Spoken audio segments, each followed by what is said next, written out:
Hello and welcome back to today's daily analysis. Today's Monday, the 24th June 2024. First up with US dollar, the Swiss National Bank SNB surprised everyone with the rate cut, and the Bank of England held their rate steady but with a dovish tone.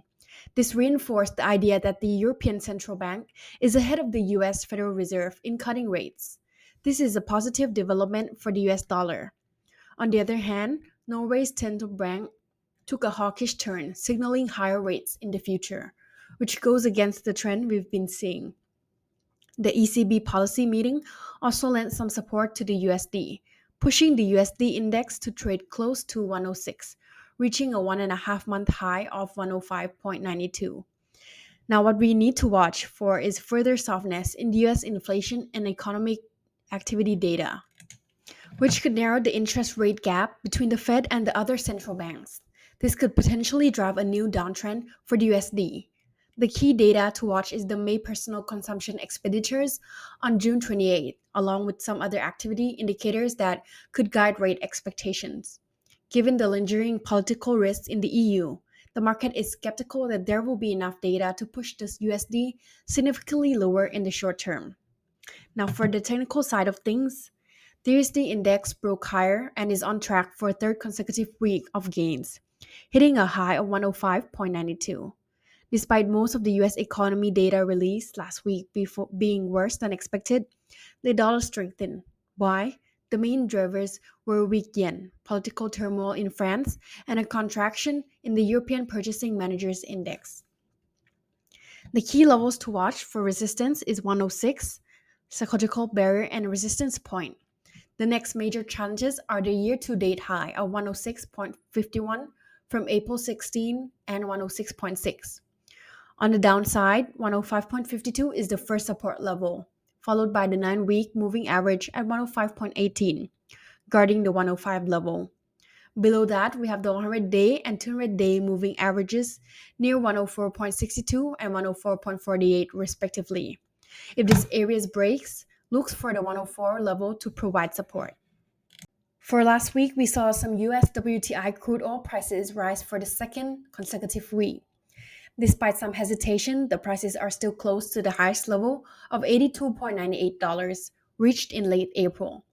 Last week, the WTI crude oil hit a high of about 81.86 per barrel and looks set to continue its upward trend. What's driving this rise? Data from the US Energy Information Administration showed a larger than expected decline in US crude oil inventories, reinforcing expectations of a tighter market in the second half of the year. Plus, the investors' concerns about the potential disruptions in global supply due to conflicts in the Middle East are also pushing prices up. Last week, the average price of both crude oil benchmark rose by about 3%, with WTI crude oil spot closing up 3.09% at $80.92 per barrel, and Brent crude oil future closing at $85.24 per barrel, up about 3.89%. The geopolitical risks are playing a significant role here, including renewed confrontations between Israel and Hezbollah on the Lebanese Israeli border, new attacks by the Houthis in the Red Sea, and potential weather related to disruptions. Now, for the technical side, from the daily chart, the fundamentals seems to favor bullish traders. The recent breakout of the 100-day and 50-day simple moving averages, both around $79, indicates that the path of the release resistance for crude oil prices is to the upside, which means any meaningful decline is more likely to attract new buyers. The bulls are now eyeing a retest of $82.56, and a breakout above this could challenges the 84.14 level, which was the high on April 26. On the downside, the key support lies around $79, supported by all three major simple moving averages: 50-day, 100-day, and 200-day.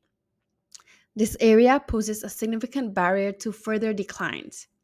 To see a continued decline, the prices would need to close before $78, which would confirm a successful breakout of the support levels and could lead to a drop to 76.15 target level. Before the weekend, S&P Global released some important data on the US Purchasing Managers Index. This had a big impact on gold prices, which dropped below the 50-day simple moving average, hitting a low of around 2,316 on Friday. Why did this happen? Higher PMI numbers suggest that inflation might keep rising. This means that the Federal Reserve could delay cutting interest rates, which is crucial for gold prices. The lower interest rates are good for gold because they make holding non-interest bearing assets like gold more attractive compared to bonds. So any delay in rate cuts is a downside for gold. Despite this, gold still has some strong support. According to a survey by the World Gold Council, central banks around the world are continuing to buy gold. This trend is likely to continue, especially with ongoing geopolitical tensions like Russia's invasion of Ukraine and the conflict between Israel and Hamas. These issues are dividing the world politically and ideologically, increasing the demand for gold as a safe haven and potential medium of exchange. Now, for the technical side, before the weekend, the gold prices broke out of their range to the upside, reaching a 9-day high of 2,368 before dropping sharply to 2,316.8. This move was around the descending trend line, resistance at 2,345 and the 50-day simple moving average at 2,343.4.